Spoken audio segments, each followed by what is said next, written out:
So hello everyone. देख पिलामाने आजिर ए video आम तुम पठाणी समत एग्जाम किसी इंपोर्टाट क्वेश्चन देखा पूरा परीक्षा आसला भाई क्वेश्चन। सो पूर्व जो भिडियो गुड़ तुम आसी से गुड़ तुम देखनी और जदि किसी डाउट अच्छी तुम कमेंट कर कि टेलीग्राम रे जॉइन होगी पचारि पार। एवं यही सब क्वेश्चन तुम क्विज फॉर्मेट रे करा जाउची टेलीग्राम रे। सो निश्चित भाव जॉइन हो एवं टेस्ट गुड़िक लाइव अटेंड कर। सो देखियो जदि ए क्वेश्चन गुड़िक तुम यस्टरडे कर तो से गुड़िकर सॉल्यूशन आज आम डिस्कसन करवा। तो प्रथम क्वेश्चन 1 नंबर क्वेश्चन देख।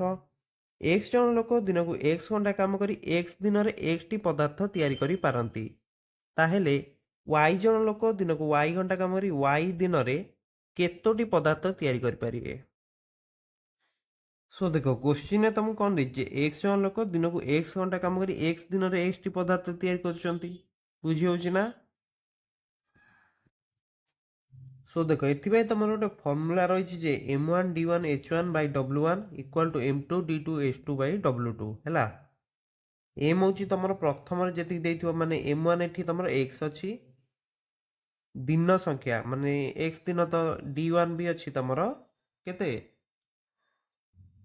तुम अच्छी एक्स एवं केते घंटा काम कर H1 तो एक्स अच्छी एटा एवं तुम जो कार्य करुँच अर्थात केतोटी पदार्थ तैयारी कर एटा तुम अच्छी एक्स है। एवं क्वेश्चन तुमको कौन पचार वाई जन लोक दिन को वाई घंटा काम कर। सो देख ये जो वाई जन लोक तुम दौनी कि यहाँ हूँ तुम कौन रहा M2 एवं जो वाई दिन रोचे D2 वाई घंटा जो काम कर H2 एवं W2 हूँ तुम जो केतोटी पदार्थ तैयारी कर W2 बुझीगला कथाटी। ताहेले गोटे काम कर M1D1H1 এইটি তোমরা পকাই দিও x অর্থাৎ x into x into x ହେଲା। ତମର W1 ହେଉଛି କ'ଣ W1 ହେଉଛି x ଟି ପଦାର୍ଥ ତ x ଏଠି ଲେଖିଦିଅ ହେଲା। M2 ହେଉଛି ତମର y D2 ହେଉଛି ତମର y ଏବଂ H2 ମଧ୍ୟ y ଅଛି ନୁହେଁ କି। W2 ଟା ତମକୁ ସେ ପଚାରିଛି ତ W2 ଟା ୟା ତଳେ ଥାଉ। नेक्स्ट देख तुम जो LHS टा बर्तमान केते जाउची ये होची x रो q तळे गोटे x अच्छी इक्वाल टू एटा तुम हो जाउची y रो q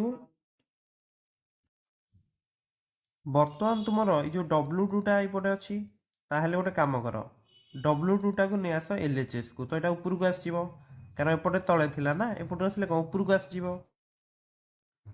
बर्तमान तुम डाहाण पार्श्व अच्छी वाई क्यू अच्छी एवं ये जो एक्स क्यू बाई एक्स टा केते एक्स स्क्वायर ना यहाँ तुम चाहिए एक्स स्क्वायर लिखिदे पार तो ये जो एक्स स्क्वायर टा या तल को आसीज बुझी ना।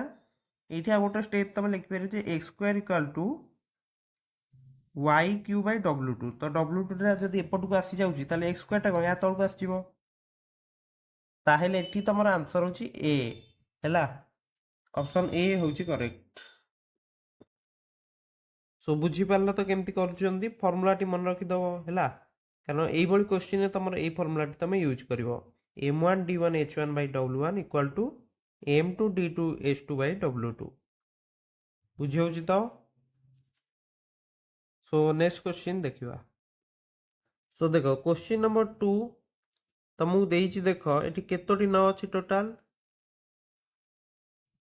12टी न अच्छी नुह कि 12टी न जो अच्छी ताहार स्क्वायर को विस्तारित कर लिखिले केते अंक विशिष्ट हम। तो देख जदि तुम 9 रो स्क्वायर नौच केते होची 81 ना 2 अंक विशिष्ट संख्या 99 रो स्क्वायर करियो केते हबो 99 रो स्क्वायर होची तमर पिला माने केते 9 9 81 1 रखिनेला 8 9 9 81 8 केते 89 9 9 81 1 रखिनेला 8 9 9 81 8 89 ताले 0 1 8 9 17 କି 18 8 କି ନେଲା 1 8 କି 9 ତ ଦେଖ 4 ଅଙ୍କ ବିଶିଷ୍ଟ ସଂଖ୍ୟା ହେଉଛି ହେଲା 9801 ବୁଝି ହେଉଛି ତ। ସୋ ଦେଖ ଯେତୋଟି 9 ତମ ରହୁଛି ତମର ସ୍କୋୟାର କଲେ ତାର ଡବଲ ସଂଖ୍ୟା ହିଁ ଆସୁଛି ବୁଝିହେଲା। ତ ଯଦି ତମେ 12ଟା 9 ଅଛି ହେଲା 12ଟା 9 ଏଠି ଲେଖାଯାଇଛି ତାର ଯେତେବେଳେ ସ୍କୋୟାର କରିବ ତ କେତୋଟି ଅଙ୍କ ଆସିବ ଦୁଇଟି ମାନେ 2 ସେଥିରେ ଗୁଣିଦେବ। ତମକୁ ଯଦି ଏମିତି କୋଶ୍ଚିନ୍ ଦଉଛି ମାନେ ଏମିତି 9 ଗୁଡ଼ିକ କେବଳ ଲେଖାଯାଇଛି ତାହେଲେ ସ୍କୋୟାର କଲେ କ'ଣ କରିବ ନା ଯେତୋଟି 9 ଅଛି ତାକୁ 2ରେ ଗୁଣିଦେବ। ସୋ ଦେଖ ଯେତେବେଳେ ତମର 12ଟି 9 ରହୁଛି ତାକୁ 2ରେ ଗୁଣିଲେ କେତେ ଆସିବ 24। ତ ଏଇ ଯେଉଁ ସ୍କୋୟାରଟା ଯଦି ତମେ ନେଉଛ ଏଠି ତମର କେତୋଟି ଅଙ୍କ ଟୋଟାଲ ରହିବ ନା 24ଟା ଅଙ୍କ ହେଲା। ତାହେଲେ ଏଠି ତୁମର କ'ଣ ଅପସନ୍ ସି ହେଉଛି ତମର କରେକ୍ଟ। ଓକେ ନେକ୍ସଟ କ୍ୱେଶ୍ଚିନ୍ ଦେଖିବା। ସୋ 3 ନମ୍ବର କ୍ୱେଶ୍ଚିନ୍ ତମକୁ ଦେଇଛି 300 ମିଟର ଦୌଡ଼ ପ୍ରତିଯୋଗିତାରେ। ସୋ ଦେଖ 300 ମିଟର ଦୌଡ଼ ପ୍ରତିଯୋଗିତାରେ କ'ଣ ହୁଏ ନା ବି କୁ ଏ ତମର 40 ମିଟର ବ୍ୟବଧାନ ହରାଇ ଦିଏ। ମାତ୍ର 500 ମିଟର ଦୌଡ଼ ପ୍ରତିଯୋଗିତାରେ ସି କୁ ବି 50 ମିଟର ବ୍ୟବଧାନରେ ହରାଇଥାଏ। ତାହେଲେ 100 ମିଟର ପ୍ରତିଯୋଗିତାରେ ଏ ତମର ସି କୁ କେତେ ସେଇଟା ଯେଉଁ ଲେଖା ହେଇଛି ଆ ନୁହେଁ ଏଇଟା ହେଉଛି ତମର ଏ ଲେଖା ହେଇଛି ଏ ତମର ସି କୁ କେତେ ମିଟର ବ୍ୟବଧାନରେ ହରେଇବ ଏଇଟା ରହୁଛି ତମର କ୍ୱେଶ୍ଚିନ୍। ତ ଦେଖ ଏଇଟା ତମର ଆକ୍ଚୁଆଲି 15ଟି କ୍ୱେଶ୍ଚିନ୍ ୟଷ୍ଟରଡେ କରାଯାଇଥିଲା ତ ଏଇଟା 3 ନମ୍ବରରେ ମୁଁ ରଖିଛି ଯେହେତୁ କି ଆମେ ଇମ୍ପୋର୍ଟାଣ୍ଟ କ୍ୱେଶ୍ଚିନ୍ ହିଁ କେବଳ ଦେଖୁଛନ୍ତି। ବାକି ଯେଉଁ ଇଜି କ୍ୱେଶ୍ଚିନ୍ କିଛି ଥିଲା ସେଇଟା ତମେ ଯାଇ ଗ୍ରୁପରେ ଚେକ୍ କରିନିଅ। ଓକେ ସୋ ଦେଖ ପରୀକ୍ଷାରେ ସବୁବେଳେ କ'ଣ କରିବ ନା କ୍ୱେଶ୍ଚିନ୍ଟା ଭଲ ଭାବରେ ପଢ଼ିବ। 300 ମିଟର ଦୌଡ଼ ପ୍ରତିଯୋଗିତାରେ କ'ଣ ହେଉଛି ନା ବି କୁ ଏ ହରଉଛି ହେଲା ମାନେ ଏ ଯେତେବେଳେ ତମର 300 ମିଟର ଯାଉଛି ସେ ବି କୁ 40 ମିଟରରେ ହରାଉଛି। କଥାଟା ଭଲ ଭାବରେ ବୁଝ। ତାହେଲେ ବି ତମର ଯାଉଛି 300 ମାଇନସ୍ 40 ଇକ୍ୱାଲ୍ ଟୁ କେତେ 260 ହବ ନା ବୁଝିପାରୁଥିବ। ବର୍ତ୍ତମାନ ତୁମର ଦେଇଛି ଯେ 500 ମିଟର ଦୌଡ଼ରେ କ'ଣ ହେଉଛି ନା ସି କୁ ବି ହରଉଛି ହେଲା। ତ ବି ଯେତେବେଳେ ତମର 500 ଯାଉଛି ସି ତମର ଯାଉଛି 500 ମାଇନସ୍ 50 କେତେ 450। ତ ମୁଁ ପଚାରିଛି ଯେ 100 ମିଟର ଦୌଡ଼ରେ ଏ ତମର ସି କୁ କେତେ ମିଟର ବ୍ୟବଧାନରେ ହରେଇବ। ତ ଦେଖ ପିଲାମାନେ ବି ଯେତେବେଳେ 500 ଯାଉଛି ସି ଯାଉଛି 450। ବି ଯେତେବେଳେ 1 ଯିବ ସି କେତେ ଯିବ ନା 450/500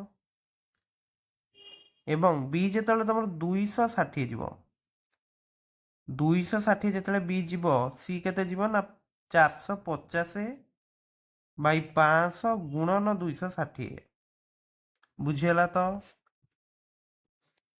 ସୋ ଦେଖ ଏଠି ତମର କ'ଣ ହେଉଛି ନା ଗୋଟେ ଶୂନ କଟିଲା। ବର୍ତ୍ତମାନ ଏଇ ଯେଉଁ 45/50 ଅଛି ଉପରକୁ 5 ଆଉ ତଳକୁ ଯଦି 5 କାଟିଦେବ ଏଇଟା କେତେ 9/10 9/10 ହେବ ନା 9/10 ଗୁଣନ 260। ଏଇ 10ଟା ଗୋଟେ କାମ କର 260 କାଟିଲେ କେତେ 26 9କୁ ବର୍ତ୍ତମାନ 26ରେ ଗୁଣିଲେ କେତେ ହେଉଛି ଦେଖ 954 4 ରଖିଲା 5 9 ଦୁଗୁଣେ 18 5 23 ତ 234 ହେଉଛି। ସୋ ଦେଖ ତମର ଏ କ'ଣ କରୁଛି ନା ଯେତେବେଳେ ଏ ତମର 300 ମିଟର ଯାଉଛି ବର୍ତ୍ତମାନ ତମେ ବୁଝିପାରୁଥିବ ଏ ଯେତେବେଳେ ଯାଉଛି 300 ଏବଂ ବି ଯାଉଛି 260 ଏବଂ ବି ଯେତେବେଳେ 260 ଯାଉଛି ସି ଯାଉଛି ତମର ଏତିକି ଏଇଟା ଆମେ କାଢ଼ିଲେ ନା ତ ସି ଯାଉଛି ତମର କେତେ 234। ତାହେଲେ ଆମକୁ ଦେଇଛି କ'ଣ 100 ମିଟର କଥା ଦେଇଛି ତାହେଲେ ସେୟା କରିଦିଅ ଏ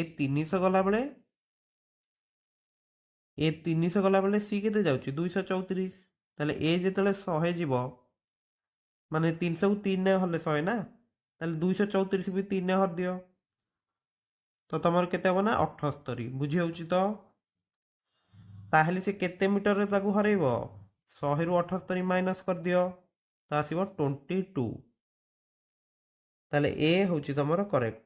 ଓକେ ସୋ ତୁମେ ବର୍ତ୍ତମାନ 3 ନମ୍ବର କ୍ୱେଶ୍ଚିନ୍ଟା ବି ବୁଝି ସାରିଥିବ। ନେକ୍ସଟ କ୍ୱେଶ୍ଚିନ୍କୁ ଯିବା। ନେକ୍ସଟ ତୁମର ଏ କ୍ୱେଶ୍ଚିନ୍ଟା ଦେଖ 7 ଆଉ 9 ଅଙ୍କ ଦ୍ୱୟ ନଥିବା 3 ଅଙ୍କ ବିଶିଷ୍ଟ କେତୋଟି ସଂଖ୍ୟା ଅଛି ସ୍ଥିର କର। ତ ଦେଖ 3 ଅଙ୍କ ବିଶିଷ୍ଟ ସଂଖ୍ୟା ତମର ଏଇଟା ହଉଛି ତମର ଶତକ, ଏଇଟା ହଉଛି ଦଶକ, ଏଇଟା ହଉଛି ଏକ ସ୍ଥାନ, ନୁହେଁ କି? 7 ଆଉ 9 ନଥିବ। ଟୋଟାଲ ତମର ଅଙ୍କ କେତୋଟି ଅଛି ଦେଖ 0 1 2 3 4 5 6 7 8 9। ଟୋଟାଲ ଅଙ୍କ ସଂଖ୍ୟା ହଉଛି ତମର 10 ହେଲା, 10ଟି ଅଙ୍କ ରହୁଛି। ତା ମଧ୍ୟରୁ 7 ଆଉ 9 କୁ ଆମେ ନବା ନାହିଁ, ମାନେ 2ଟି ଅଙ୍କ ଆମେ ନବା ନାହିଁ। ତାହେଲେ ଏକକ ସ୍ଥାନରେ 7 ଆଉ 9 ଛଡା ଆଉ ବାକି ଅଙ୍କ ନେଇପାରିବା, ନୁହେଁ କି? 7 ଆଉ 9 ଛଡା ବାକି 8ଟି ଅଙ୍କ ଏଠି ନେଇ ହବ।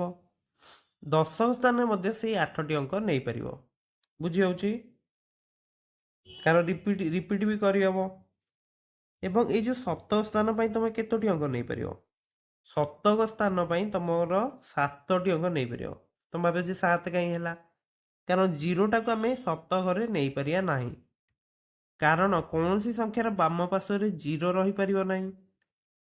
ତାହେଲେ ଏଇ ଯୋଉ ପ୍ରକାର ଆମର ଆସିଲା ତାକୁ ଗୁଣିଦବ। ତାହେଲେ ତୁମର ଆନ୍ସର କେତେ ହବ ନା 7 କୁ 8 ଗୁଣିଲେ ହଉଛି 56।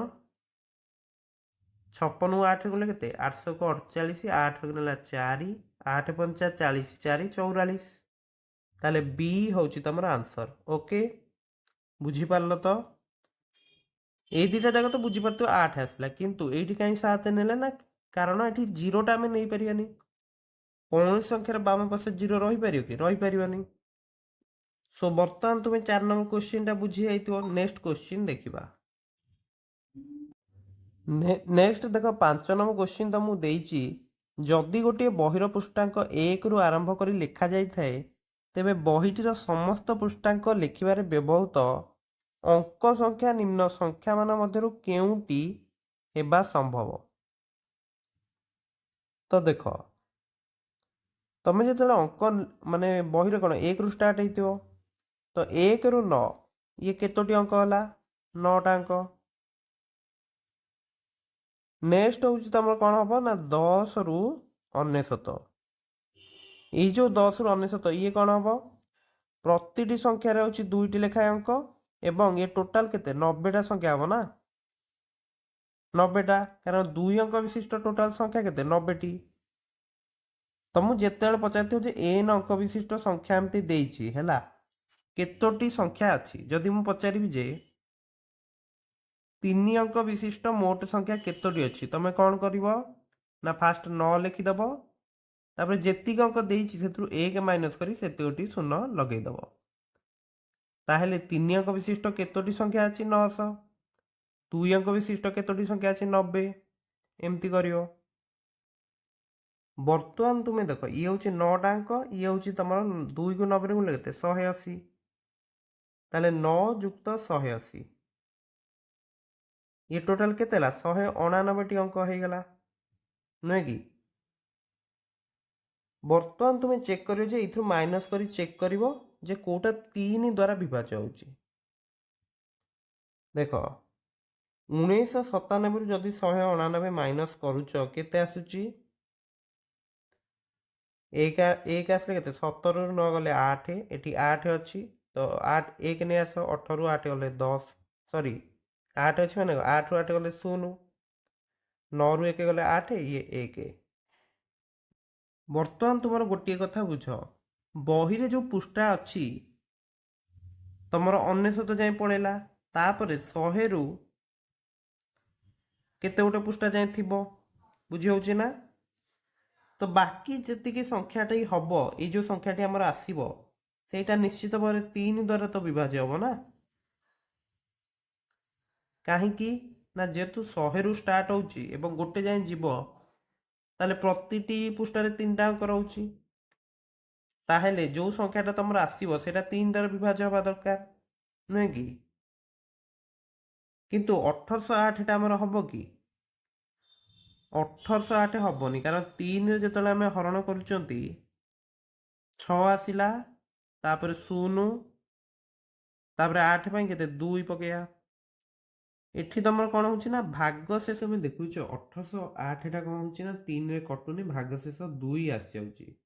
କିନ୍ତୁ जदि भागशेषटा तुमर कौन जीरो आसिया कथा नुहे कि ताहले भागशेष जीरो केमती आसियो जदि तुमर वियोगफलटा 1809 ହେଇଯିବ ताहले भागशेष जीरो आसीजिवो 1997 ରୁ 199 माइनस कले 1808 आସୁଛି ताहले 1998 ରୁ जदि माइनस करिवो 199 केते आसीवो 1809 आसीजिवो एवं एही 1809 टा तुमर 3 द्वारा विभाज्य हबो किंतु 1999 बेले कौन हम ना ये वियोगफलटा 1810 रहिबो तो 1810 टी पिला माने तुमर 3 द्वारा विभाज्य हबनी किंबा 2000 बेले जो 1811 रहिबो सेटा मध्य तुमर 3 द्वारा विभाज्य हबनी किंतु 1998 बेले जो 1809 टी रहउची एटा हेई परियो बुझी पारछो तो 1 रु 9 होची 9 टा अंक 10 रु 99 होची 180 अंक टोटल केते 199 अंक नेक्स्ट जदि आ केते संख्यक अंक जो देइची तुमरो एटा व्यवहृत हबो ना तो 199 जिते माइनस कर 1998 रु 1809 टी अंक अर्थात तुमरो एटा तुमरो 3 डिवाइड हेले केते 603 होउची ताहले निश्चित भाबे तुमरो 100 रु 702 जाए अछि हैला 100 रु 702 तुमरो केतोटी संख्या हबो ना तुमर हो 603 संख्या तो प्रतिटी संख्या रही 3 लेखा अंक ताले 603 केतोटी तुम 1809 टी अंक व्यवहृत हो पार पूर्वर आम देखी 199 यूज हो ये हूँ 1809 मिसी केते होची पिला माने 1998 हो पारुची बुझीला ना ताले 5 रो आंसर कौन रहिबो ऑप्शन बी होची करेक्ट बुझी पारल तो क्लियरली बुझी पारल तो ये क्वेश्चन तुम परीक्षा आसले बर्तमान तुम कर तो यही सब क्वेश्चन तुम ग्रुप रे लाइव होची सो निश्चित भाव समस्ते ग्रुप रे जॉइन करियो हैला टेलीग्राम ग्रुप रे समस्ते जॉइन करियो सो देख ये क्वेश्चन तुम नवम श्रेणी में आसुची बेले बेले षष्ठ श्रेणी में आसी जाउची सो प्रतिटी क्लास पर इंपोर्टेंट मु कहबी हैला सो निश्चित भाव में यही क्वेश्चन तुम अधिक अधिक प्रैक्टिस कर जहाद्वारा कि परीक्षा पूर्व तुम सब कॉन्सेप्ट निजर क्लियर करनियो एवं जदि किसी डाउट अच्छी टेलीग्राम ग्रुप रे शेयर कर सो ये एक वीडियो रे हमें नेक्स्ट देखा समस्त को परीक्षा best of luck thank you.